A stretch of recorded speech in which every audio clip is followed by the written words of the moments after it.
Good morning to everybody there in Cork.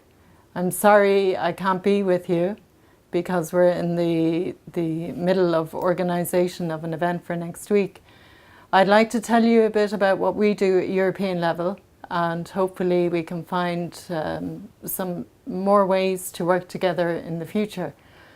In 2015, you may be aware that we worked on 10 principles for integrated child protection systems.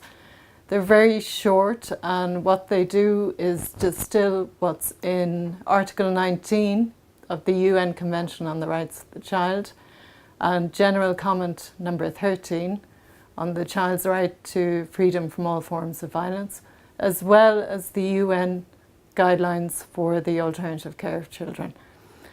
We try to implement them through our funding programs. So when we define funding priorities and assess the project proposals that come in, we look at how well they can implement the 10 principles. Our aim is to support very practical projects that make a difference on the ground and hopefully provide a space for professionals working for and with children to develop new approaches or just work out better communication and coordination. Apart from the UCC-led IDEA project, of which you're all aware, I'd just like to mention a few of the projects we funded that have delivered very good materials and tools. So Marta will tell you about the MDAC project.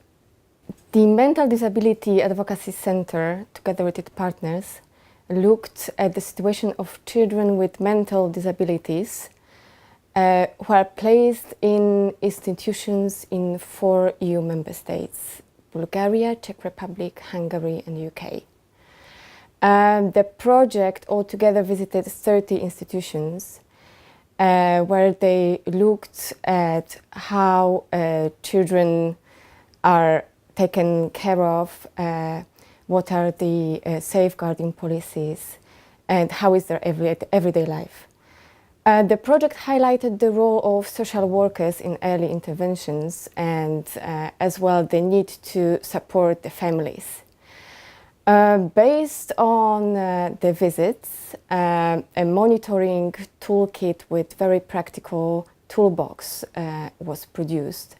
The toolbox consists of practical checklists and drawings for interviewing and talking to children in a non-verbal way. We also have available a training guide for monitoring teams and a very good model of child protection policies.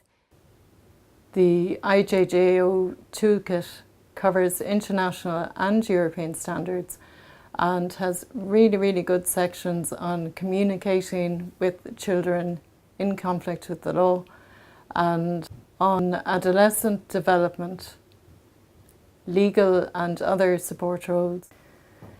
SOS Children's Villages recently developed a manual on the training of professionals in residential care on the rights of children.